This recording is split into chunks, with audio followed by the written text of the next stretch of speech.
Bang! Neeves Knives, I'm Jared, and today we have a new KUBEY knife. This is from KB Knives, which I do have a link to and a discount to for 20% off. This is separate from my KUBEY link. KB is his own thing. So KB Knives has basically premium KUBEYs. At least so far, that's what I see on there. So we'll see what they come up with in the future. But really cool models from KUBEY that are a little bit more decked out. And like I said, 20% discount code. So for something like this, you're going to get like $42 off or something like that, which is a really good discount when buying any KUBEYs. And then with the other sites from KUBEY, I do have a 50% discount code and then another 20% off. The 50% off is only for the US market, and it has to be available in the country that you're in. But anyways, I just figured I'd say that because I know some people were saying the link's not working, and it's probably either one, that it's not where you are, or number two, which I know doesn't make sense because it's supposed to be the U.S. warehouse, and if you're in the U.S., but I don't know. But it does work though, you know, as long as it is in stock, or it might be just falsely in stock. This knife though, the BLUFF, has an S35 spear point blade, a very attractive blade shape. Yes, it's a very simple, basic blade shape, but there's a reason for that. Like it's such a useful blade shape. It's like a jack of all trades blade shape. So the knife has the same size and shape of the Benchmade Bug Out, Hogue Decas, Drop Bear, and a few other knives out there that are similarly sized and shaped. So that's kind of its competition, except for with this, you're getting solid titanium scales, which is really awesome. So, you know, it is a little bit more of a premium version in a way. I guess it depends on which knife you get and how you get it, because you can always, you know, do aftermarket parts on things, but this thing comes like this, and it also has budget versions, by the way. So this is not the only option. If you want to save some money, they do have budget versions of it. So all in all, I think having a knife this size, this shape, and everything is going to be a benefit because it works. That's why people love it. There's a reason why those knife designs and knives are so popular. A lot of people that just want a good tool, a good pocket tool that is a knife, will go for that style and that size and that look and so on. And being a crossbar lock, these are incredibly strong locking systems. So it winds up making it to where you're not going to have to worry about something happening, you know, as far as failing and stuff like that.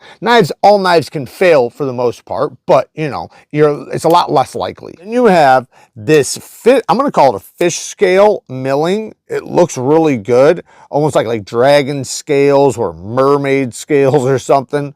That is all titanium with a titanium milled pocket clip. And we have thumb stud action. This one is on washers, by the way, guys. So you have thumb stud action on washers. So it's not just going to fall shut. You do have to give it a little bit of oomph when you go to shut it, but it shuts very smooth. And then once that breaks in, it should be fall shut.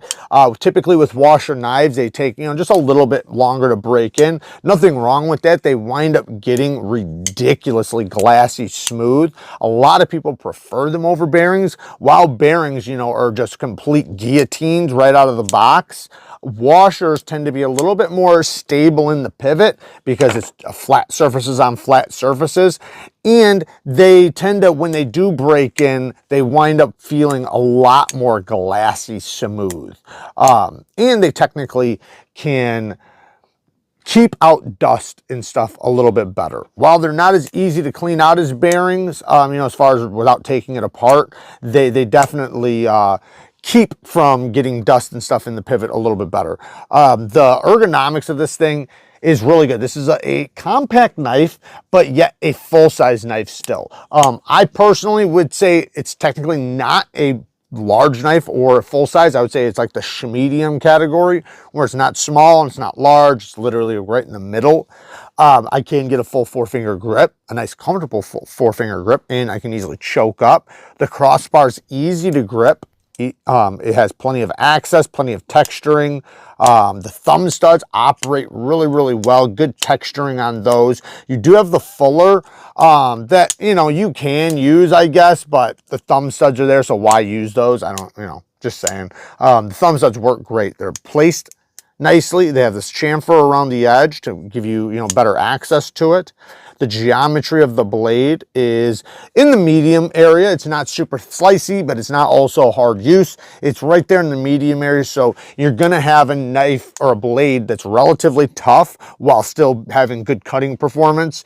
S35 VM blade steel, which is a pretty easy steel for companies to heat treat. It was designed and made for knives, so that does make it probably a little bit better for production heat treatment, so that's always a good thing. And I personally would way rather get a good quality heat treatment on S35 than just any random M390 or 20 CV.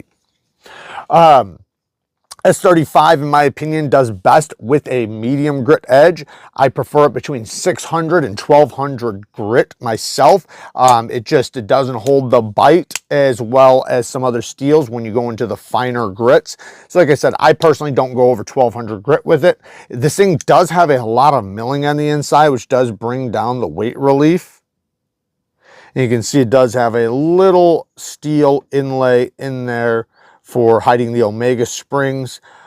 Pretty sure, not positive, but I think you might be able to just take off the one side scale and get to the Omega springs. I'm pretty sure that is the way it is, which is really cool because it makes it easier to switch them out if you ever needed to. Not that you should have to anytime soon or anything like that, but if you want to improve the lockup, this one is a damn bank vault. My goodness, is this solid. I mean, this thing is ridiculously solid. Like shockingly solid. It almost feels like a fixed blade right now. So my lockup is great and the detent is great, but in the future, if I did wind up getting some up and down play or my detent started getting weak, I would just switch the Omega springs to a stronger set. You can do that anyways, with any knife that's a crossbar lock.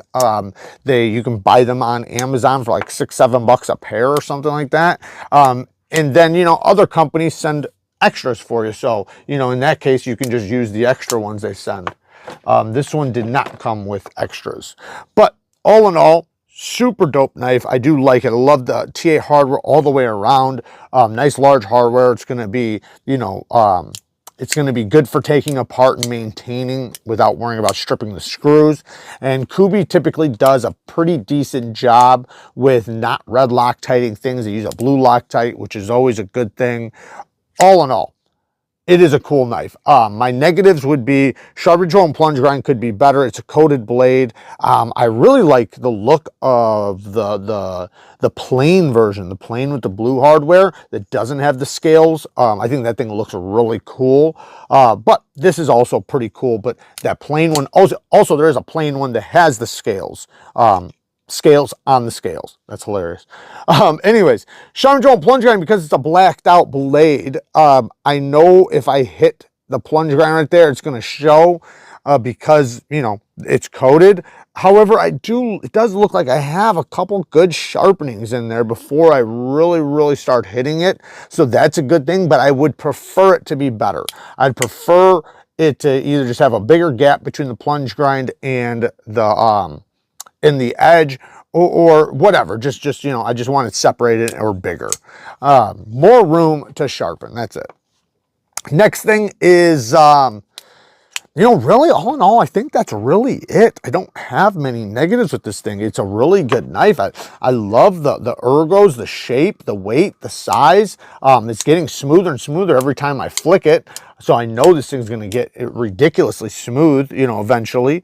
And I haven't oiled it or done anything to it. So all in all, man, I think it's a pretty damn good knife. Now the price is a little bit high without the discount code. Personally, it's like $210. Well, don't ever quote me on any prices. I should have never even said a price. Don't ever quote me on any prices because they're always subject to change, and I don't know when they change them. And if you're watching this later or anytime, sometimes it'll be a week later, things change. So always check the links down in the description to see. But with the discount, you're saving yourself like $40+ off. So in that case, I think that is a decent price for this knife, especially with the amount of work that's into it and how well they executed it. So there you guys go.